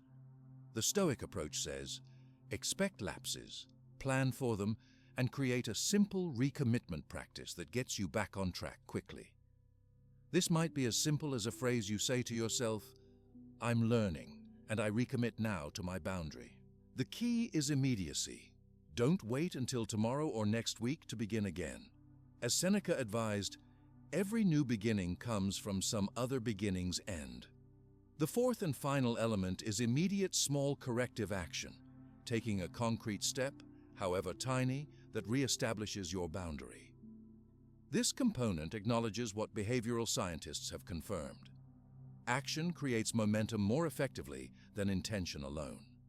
For example, if you broke your boundary by agreeing to take on extra work when already overloaded, your corrective action might be sending a simple email clarifying what you can realistically deliver and by when. If you violated your digital boundaries by responding to work messages during family time, your corrective action might be setting an automatic reply for the next day. The size of the action matters less than its direction. As Marcus Aurelius wrote, "Do not be discouraged if you return to your philosophy many times. It is better to return again and again than not at all." Let's practice applying the full recovery protocol to a common boundary lapse. Imagine you've established a boundary not to take on additional projects at work, but yesterday you found yourself saying yes to leading a new initiative despite being already overwhelmed. Here's how the protocol would work. Step 1. Self-compassion. This is a difficult pattern I'm working to change. Many people struggle with workplace boundaries. This lapse doesn't erase my progress. Step 2. Learning review. I notice I said yes immediately after my manager mentioned this project might lead to visibility with senior leadership. I felt a flutter of excitement and possibility, along with fear of missing an opportunity. The story I told myself was that saying no would mean giving up on advancement. Step 3. Recommitment. I recommit to my boundary of not taking on new projects until my current ones are complete. This boundary serves my well-being and actually improves the quality of my work. Step 4. Corrective action. I'll speak with my manager today to negotiate a more limited role in the new project or a timeline that works with my current commitments. Notice how different this approach feels from the typical cycle of self-criticism followed by abandonment of the boundary altogether. The Stoic recovery protocol creates a sustainable path for growth rather than the all-or-nothing approach that dooms most boundary practices. To make this even more practical, I recommend developing your personal recovery protocol, a written plan for how you'll respond when you inevitably slip back into old patterns. Having this protocol ready in advance prevents the common reaction of giving up entirely after a setback. Your protocol might include a self-compassion statement you'll say to yourself, your specific learning review questions, a simple recommitment ritual or phrase, 2 or 3 go-to corrective actions for common boundary lapses. One participant created a recovery protocol he kept on his phone. When he noticed himself breaking a boundary, he would immediately open this note, which guided him through the 4 steps. Having a predetermined plan completely changed how I handle lapses, he shared. Instead of spiraling into shame and giving up, I have a clear path back to my boundary practice. The Stoics emphasized progress, not perfection, in all aspects of life. Seneca wrote candidly about his own struggles. "I am not yet a wise man, nor shall I ever be. Do not require me to be equal to the best, but better than the wicked." This realistic approach acknowledges that growth happens gradually through consistent practice rather than through immediate transformation. This brings us to an important principle about boundary recovery. Count each return to your boundary as a success, not each lapse as a failure. If you establish a new boundary and break it 9 times but return to it 10 times, you are succeeding at building your boundary muscle. As Epictetus taught, it is difficulties that show what we are made of. Michael, a physician who completed this program, shared, "After 30 days, saying no still isn't comfortable, but it's becoming necessary. I've regained 3 hours weekly for my family and finally started the research project I'd postponed for years. Most surprisingly, My relationships have improved because I'm no longer secretly resenting others for my own inability to set boundaries. A vital aspect of the recovery protocol is regular reflection. The Stoics practiced evening reviews, where they assessed their day's actions against their principles. Implementing a weekly boundary review creates an opportunity to notice patterns, celebrate progress, and adjust your approach based on what you're learning. Try setting a calendar reminder for a 10-minute weekly review where you ask, where did I maintain my boundaries successfully this week? Where did I struggle, and what patterns do I notice? How effectively did I apply my recovery protocol when needed? What adjustments would strengthen my boundary practice next week? This regular reflection prevents the common pattern where we notice only our lapses while remaining blind to our progress. As Marcus Aurelius advised himself, do not be disappointed if you return home with the very same set of principles you arrived with. That is what you prayed for. Remember that the Stoic recovery protocol isn't just about boundaries. It's a template for approaching any change process with wisdom and sustainability. The cycle of attempt, lapse, shame, and abandonment keeps many of us stuck in patterns we've been trying to change for years. The Stoic alternative, attempt, lapse, compassionate learning, recommitment, and immediate action, creates the conditions for actual transformation. As you implement this protocol in your life, you'll likely notice something surprising. Your boundary lapses become less frequent and less severe over time. This happens not because you've achieved perfection, but because you've removed the shame that previously amplified your struggles. As one participant noted, when I stopped beating myself up for boundary lapses, they somehow became less compelling. The drama was gone. The transformation happens gradually, one recovery at a time, but over weeks and months, you'll discover that what once required deliberate effort eventually becomes your natural way of being. The gap between your authentic self and your external actions narrows until there's no performance left, only presence. The deepest reason why establishing boundaries remains difficult is your current identity. We need to explore the Stoic identity revolution, a profound shift in how you see yourself that makes authentic kindness your default nature rather than a constant struggle. The deepest reason why setting boundaries remains difficult isn't about techniques or willpower, it's about who you believe yourself to be. Think about it. If your core identity is, I'm the helpful one, or I'm the person everyone can rely on, then setting boundaries feels like betraying your very self. This isn't just uncomfortable, it feels impossible, like trying to breathe underwater. This identity challenge is exactly what Epictetus addressed when he wrote, "First say to yourself what you would be, then do what you have to do." He understood that sustainable change begins not with actions, but with how we define ourselves. The helping identity that many of us carry isn't something we consciously chose. It developed as a survival strategy, a way to ensure belonging and approval. Think about when this identity first formed for you. Was it in childhood, when you discovered that being helpful earned praise or kept peace in a chaotic environment? Was it in early relationships, where your value seemed tied to what you could provide others? For many people, these helping identities solidified long before we had the awareness to question them. Try this quick exercise right now. Complete the sentence, I am the kind of person who... Pay attention to your immediate responses. Did themes of helpfulness, availability, or reliability come up? These aren't random traits. They're core aspects of how you've defined yourself, often for decades. The Stoics understood identity as something more fundamental than these social roles. When Epictetus taught, some things are within our power while others are not, he was laying groundwork for an identity revolution.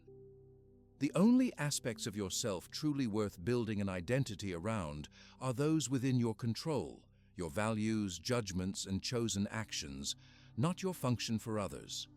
This perspective creates the foundation for what I call the Stoic identity revolution, a profound shift from identity based on external function to identity rooted in internal virtue. This isn't just philosophical theory, it's intensely practical for boundary setting. Let me show you how this works. Imagine two people declining the same request. The first thinks, "This goes against who I am. I'm the reliable one, the always available one." Setting the boundary feels like self-betrayal. The second person thinks, "I value integrity and sustainable service. Saying no to this aligns with my true nature." Same action, entirely different experience. The identity shift we're exploring transforms boundary setting from an act that feels contrary to your nature into an expression of your deepest values. As Marcus Aurelius reminded himself, "That which is not good for the beehive cannot be good for the bee." When helping hurts you, it ultimately hurts those you want to serve. The research on identity-based change is compelling. Studies show that behavior modifications based on identity, "I am a person who values X," are significantly more sustainable than those based on external goals or willpower alone.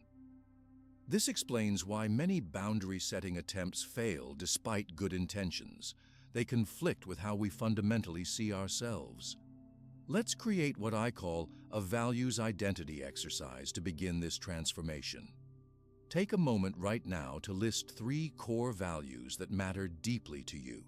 These might include integrity, compassion, contribution, growth, or authenticity. Now, for each value, complete this sentence. Because I value this, I am the kind of person who... For example, because I value integrity, I am the kind of person who communicates my true capacity. Because I value compassion, I am the kind of person who practices self-care alongside care for others. Because I value contribution, I am the kind of person who sustains my energy for meaningful service.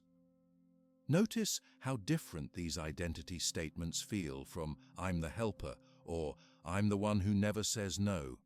They connect boundary setting to your virtues rather than positioning it as contrary to your nature. This identity reformation requires addressing a fundamental misconception about kindness. Many of us have unconsciously equated kindness with constant availability, always there, always helping, never refusing. The Stoic perspective offers a profound alternative.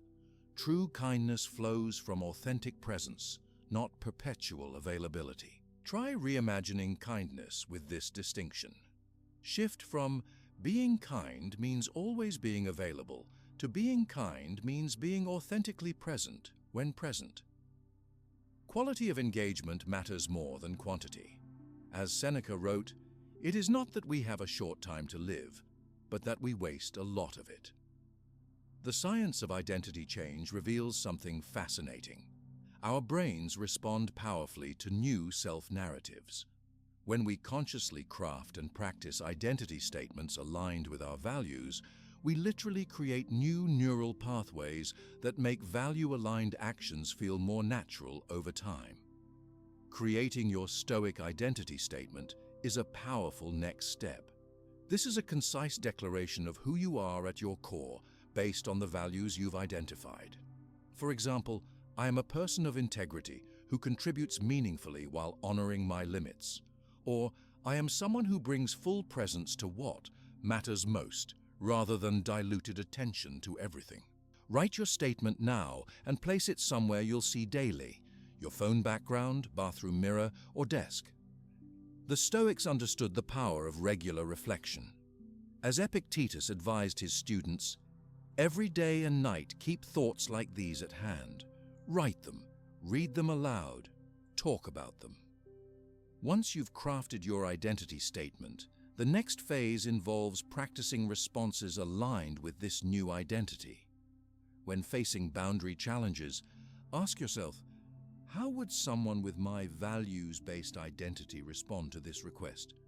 This simple question shifts your decision-making from reactivity to alignment. One participant shared a powerful transformation. For 20 years, I saw myself as the reliable one who never says no. After developing my Stoic identity as someone who brings integrity to all commitments, I found I could decline requests without feeling like I was betraying myself. The guilt disappeared almost completely. This points to a fascinating paradox of the Stoic identity. It becomes simultaneously less self-centered while more self-honoring. By focusing on values rather than people-pleasing, you escape the narcissism of believing you must solve everyone's problems, while developing the self-respect to honor your own boundaries. Of course, implementing this identity shift faces a significant challenge: fear of judgment. We worry that others won't accept our new self-definition. Here, Epictetus offers powerful guidance. If you ever find yourself turning outward in search of approval, know that you have abandoned your proper path. The Stoics developed specific practices for detachment from external opinion. One effective technique is the expanded perspective exercise. When fearing judgment for a boundary, visualize yourself from progressively wider perspectives, stepping back 10 feet, then viewing from above your neighborhood, then your country, then the planet, then the cosmos.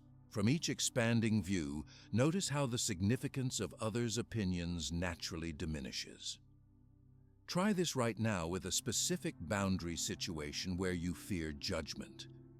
Close your eyes and practice expanding your perspective. Notice how your anxiety about others' opinions shifts as your viewpoint widens. Communicating your transformation to others represents another important aspect of identity revolution. Rather than silently implementing changes that might confuse people accustomed to your old patterns, consider having direct conversations about your evolving self-understanding.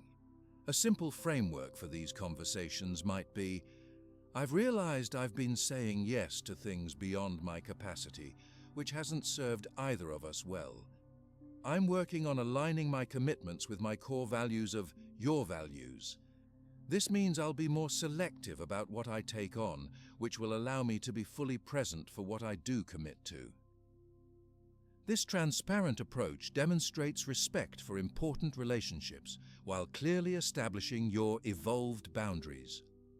One participant described the outcome. "I was terrified to have this conversation with my best friend, who was used to me dropping everything whenever she called. To my surprise, she said she'd been feeling guilty about possibly taking advantage of me and actually respected me more for setting clearer limits." For those implementing this identity shift, I recommend creating a daily identity reinforcement practice. This might be as simple as reading your Stoic identity statement each morning, followed by asking, "What opportunities will I have today to live from this identity?" This proactive approach prepares you for boundary situations before they arise. The paradox of Stoic identity is beautifully captured in Marcus Aurelius's reflection. "The art of living is more like wrestling than dancing, ready against the unexpected." By grounding your identity in values rather than functions, you develop the flexibility to respond authentically to life's demands rather than being trapped in rigid roles. As you integrate your new identity, you'll inevitably face resistance, both internal doubts and external pressure to return to old patterns. The Stoics would recommend treating this resistance as expected rather than surprising. As Epictetus taught, it is impossible to begin to learn that which one thinks one already knows. Resistance simply means you're challenging established patterns, exactly what growth requires. When others attempt to impose your old identity, but you're always the one who helps with this, remember that their perception belongs to them, not you. Your responsibility is to live from your authentic values, not to manage others' expectations. As one participant put it, "I realized people had the right to their disappointment, just as I had the right to my boundaries." Perhaps the most beautiful aspect of this identity revolution is how it transforms your experience of boundary setting. What once felt like selfishness begins to feel like integrity. What seemed like abandoning others reveals itself as sustainable service. The internal conflict that made boundaries so exhausting gradually dissolves as your actions align with your deepest values. Remember that this transformation isn't instantaneous. Identity shifts occur gradually through consistent practice. The Stoics emphasized progress over perfection. As Seneca advised, persevere even when the effort seems useless.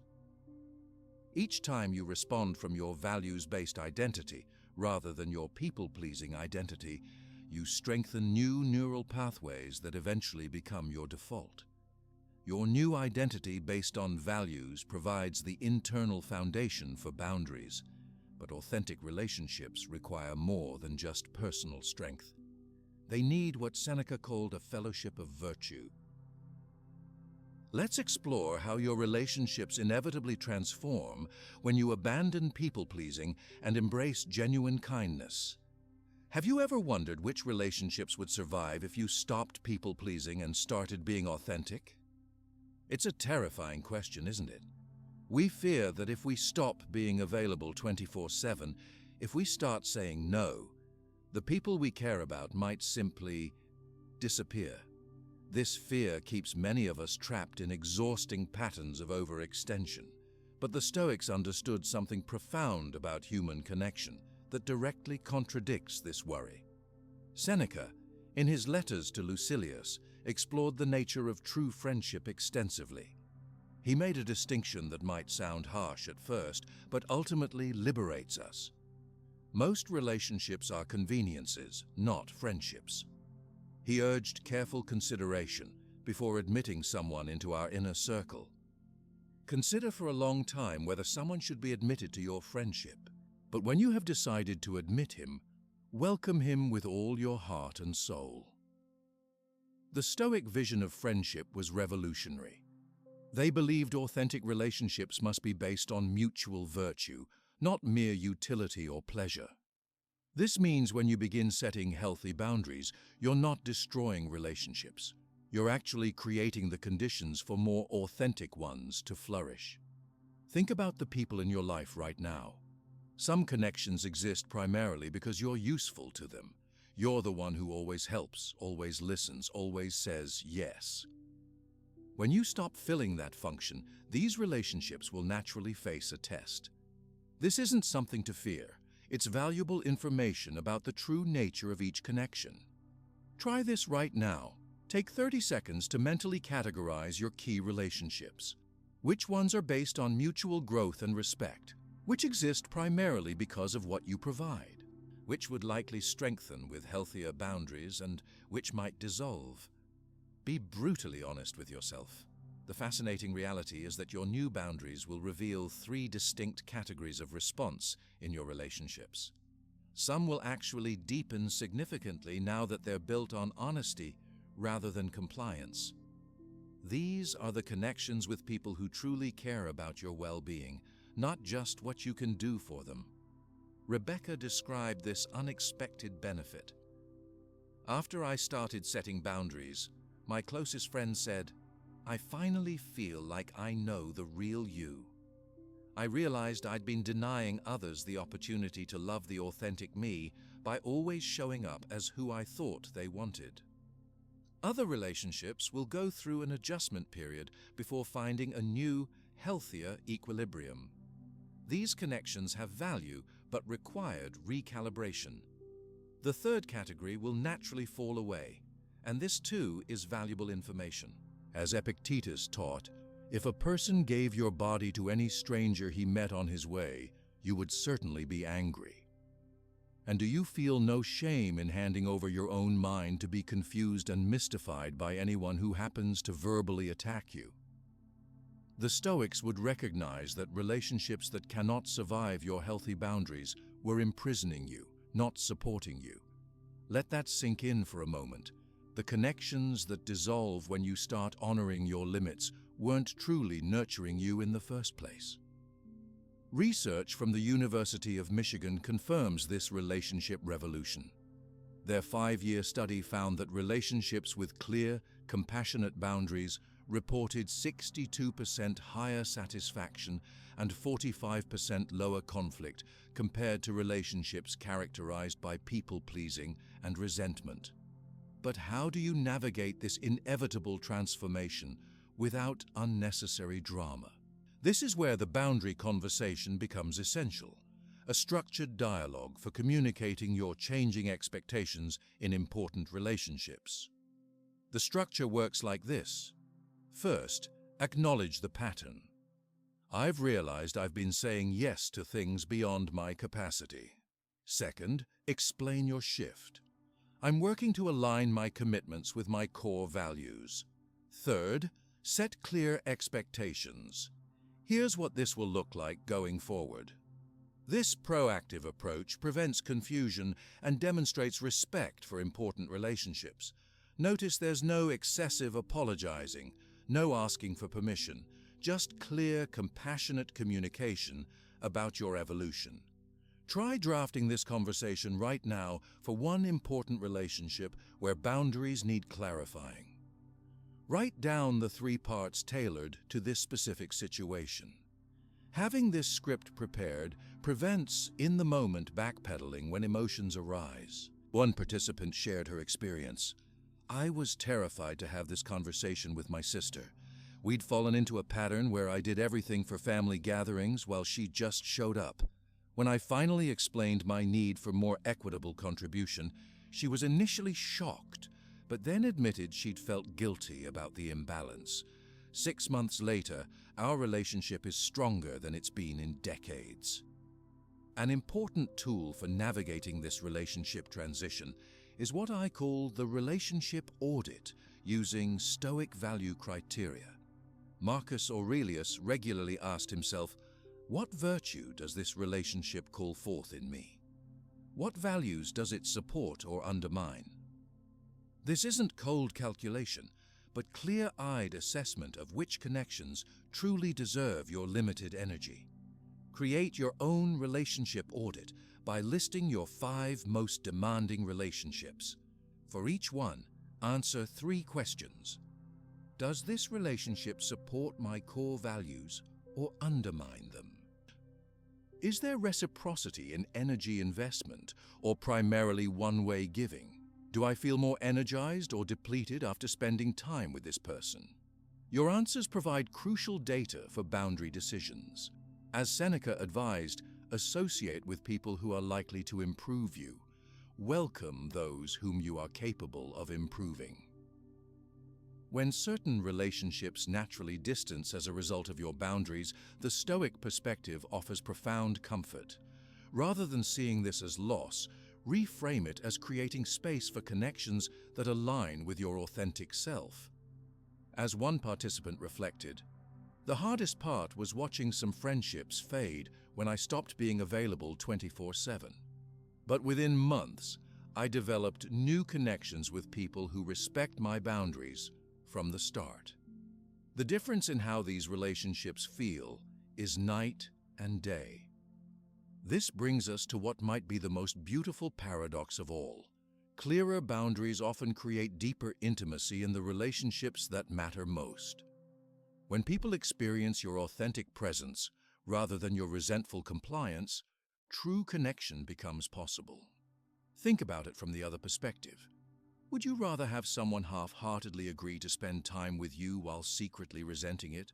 Or would you prefer they honestly decline when they need rest, but be fully present when they do say yes? Most of us would choose the latter every time. By setting boundaries, you're offering others the gift of your authentic self rather than a depleted performance of availability. The transformation manifests differently across various relationship circles. In work relationships, boundaries often initially surprise colleagues accustomed to your constant availability, but typically result in increased professional respect. One leader shared, "When I stopped responding to emails at midnight, I worried my team would think I didn't care. Instead, they started respecting my time more and became more resourceful in solving problems themselves." In family relationships, where patterns often stretch back decades, boundary changes frequently face the strongest initial resistance. Here, consistency becomes your greatest ally. As Epictetus taught, if you want to improve, be content to be thought foolish and simple regarding external things. The temporary discomfort of family members adjusting to your boundaries is far less costly than the chronic depletion of maintaining unhealthy patterns. Romantic relationships experience perhaps the most profound transformation through healthy boundaries. When both partners can clearly express their needs and limits without fear, intimacy deepens substantially. One person described this shift. For years, I said yes to everything my partner wanted, then resented them for not reading my mind about my own needs. Learning to state my boundaries clearly has created more genuine closeness than I thought possible. Friendships often sort themselves most naturally through this process. The connections based primarily on your utility will fade, while those grounded in mutual appreciation tend to adapt and grow stronger. This natural selection process creates a circle of relationships that genuinely nourish rather than deplete you. The practice of what I call total presence becomes possible only when you've established clear boundaries. By giving fewer yeses but being completely present when you do say yes, the quality of your connections transforms. Instead of being partially available to many people and situations, you become fully available to what truly matters. Try this experiment for the next 7 days. Reduce your commitments by 25%, but double your presence in the ones you keep. Notice how this shift affects both your experience and others' response to you. Many people discover that others actually prefer their fully present attention for less time over their distracted attention for longer periods. As you build your community of virtue, Seneca's term for relationships aligned with your values, you'll notice something remarkable happening. The energy previously drained by boundary violations becomes available for deeper connection with those who respect your limits. This creates an upward spiral where healthy relationships provide energy that supports further boundary setting. Of course, this transformation isn't without challenges. You'll face moments of doubt, especially when people express disappointment about your new limits. The Stoic perspective offers profound guidance here. Other people's disappointment belongs to them, not to you. As Marcus Aurelius reminded himself, when you wake up in the morning, tell yourself, the people I deal with today will be meddling, ungrateful, arrogant, dishonest, jealous, and surly. This isn't pessimism, but preparation that prevents others' reactions from derailing your commitment to healthy boundaries. Remember that your boundaries aren't just for you. They model possibility for others. One participant shared how her boundary setting created ripple effects. After I started declining non-essential meetings, 3 team members privately thanked me. They'd been afraid to protect their time until they saw me doing it. Our entire team culture shifted toward respecting boundaries within weeks. As your relationships transform, keep returning to the Stoic principle that true connection emerges from strength and authenticity, not from compliance and self-abandonment. The people who belong in your life will adjust to and ultimately appreciate your healthier boundaries. Those who cannot respect your limits are revealing important information about their place in your life. The transformation of your external relationships reflects a deeper change, the rebirth of energy that occurs when you stop leaking vitality into misaligned obligations. It's time to explore what the Stoics called vital force, the natural energy that flows when we live in harmony with our true nature. The most beautiful paradox of Stoicism is that by protecting your boundaries, you become truly capable of giving. The journey we've been on together isn't about becoming less kind. It's about transforming the quality of your kindness from depletion to abundance. When your generosity flows from choice rather than obligation, something magical happens. You become a wellspring rather than a drained reservoir. Marcus Aurelius captured this transformation perfectly when he wrote, the soul becomes dyed with the color of its thoughts. When your helping comes from fear or obligation, it carries that energy. But when it springs from authentic choice, it transmits something entirely different, something life-giving rather than life-draining. Think about how this distinction feels in your body. Remember a time when you helped someone because you genuinely wanted to, with no expectation or obligation. Now compare that to a time when you helped because you felt you had no choice. The difference is palpable, isn't it? The first scenario likely energized you, while the second depleted you, even though the external action might have looked identical to an observer. This is what neuroscientists now call the helper's high versus the helper's drain. When we give from authentic choice, our brains release oxytocin and dopamine, creating a sense of connection and satisfaction. But when we give from obligation, our bodies produce cortisol and other stress hormones, treating the situation as a threat rather than an opportunity. Take a moment right now to envision yourself with fully restored energy. Close your eyes if you're in a place where you can do so. Imagine waking up feeling clear and purposeful, your energy allocated intentionally rather than drained by 1,000 small boundary violations. How would you move through your day? What would you say yes to? What would you decline? How would the quality of your presence change with those you choose to help? This vision isn't fantasy. It's what becomes possible when you integrate all the tools we've explored.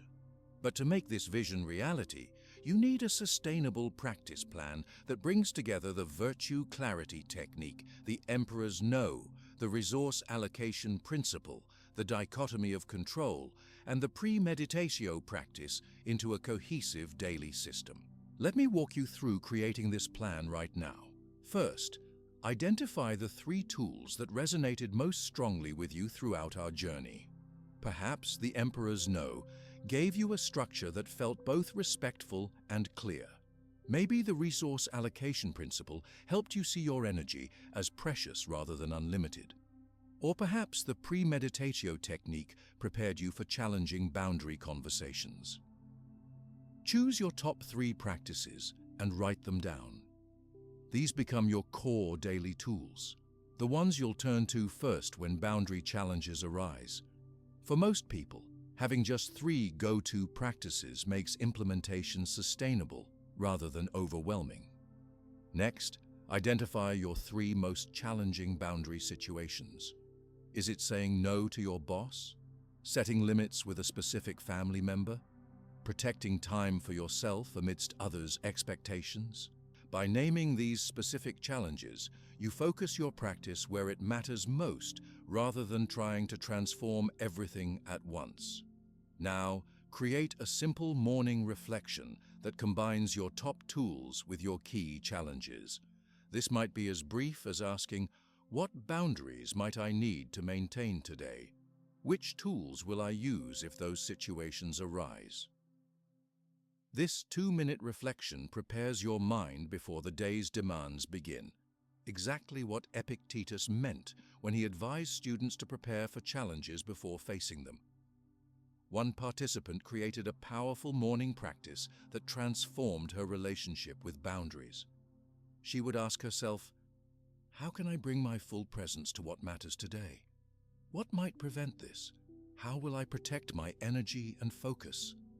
This simple reflection shifted her from reactive to proactive in managing her boundaries.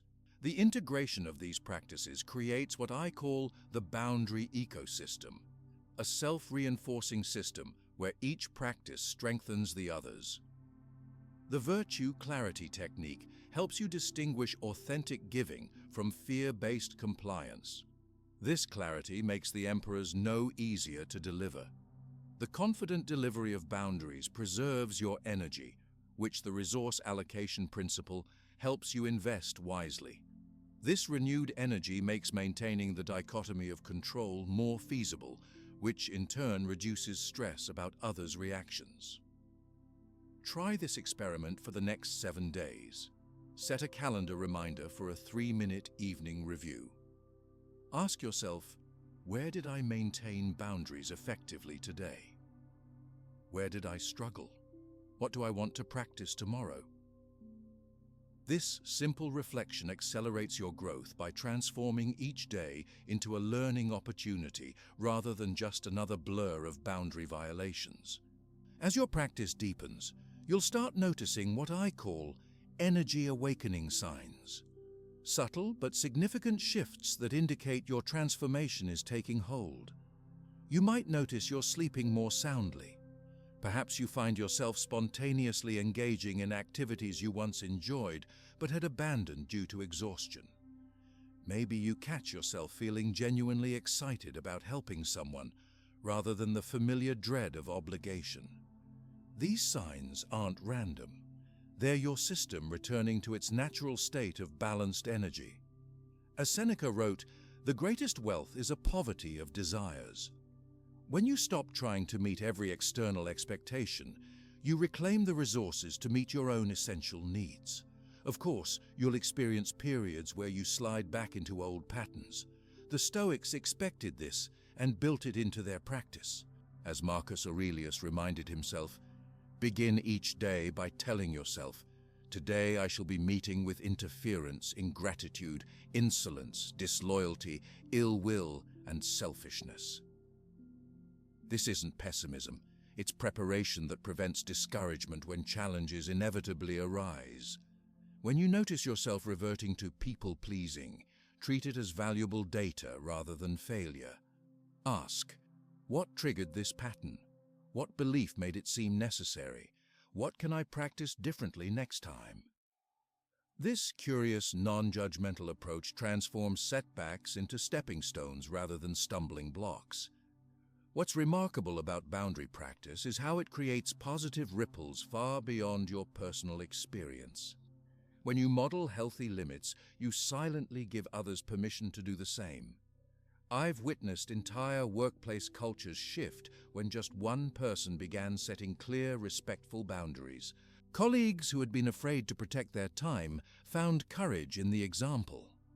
Family systems that operated on unspoken obligation for generations began to evolve when one member stepped into authentic choice. This ripple effect aligns perfectly with the Stoic understanding of our interconnection. As Marcus Aurelius wrote, "What benefits the hive benefits the bee." By reclaiming your own well-being through boundaries, you contribute to a healthier collective. Your boundary practice isn't selfish. It's a gift to everyone around you. The research confirms this ripple effect. A Mayo Clinic study found that participants who implemented healthy boundaries experienced average improvements of 40% in energy levels and 35% in sleep quality within 3 months. But perhaps most remarkably, their close relationships reported 27% higher satisfaction, exactly the opposite of the fear that boundaries would damage connections. Let's make this practical with what I call value-based time blocking, a proactive approach to boundary protection. Rather than waiting for requests to decline, you preemptively protect time for your highest priorities. Take out your calendar right now and identify 3 one-hour blocks in the coming week that you'll dedicate to what truly matters to you. Whether that's creative work, physical movement, meaningful connection, or simply rest. Label these blocks clearly and treat them with the same respect you'd give any important commitment. When requests arise that would encroach on these times, use the Emperor's no with confidence, knowing you're not just saying no to an external demand, you're saying yes to what truly matters. One professional implemented this practice with transformative results. I started blocking 2 hours every morning for my most important work before opening email or taking meetings. Initially, I worried about seeming unavailable. 6 months later, I've completed the major project I'd been postponing for years, and ironically, I'm more responsive to colleagues because I'm not constantly overwhelmed. This points to the final paradox we must understand. Less doing often creates more meaningful impact. The Stoics understood that effectiveness comes not from frantic activity, but from focused attention on what truly matters. As Seneca advised, it is not that we have a short time to live, but that we waste a lot of it. By releasing the obligation to respond to every request and attend to every crisis, you create space for the contributions only you can make. This isn't selfish, it's strategic stewardship of your unique gifts and energy. As our journey together concludes, I invite you to imagine yourself 6 months from now, living with boundaries aligned to your deepest values. Envision the quality of your presence in your most important relationships. Picture the creative or professional contributions you'll make from a place of sustainable energy rather than depletion.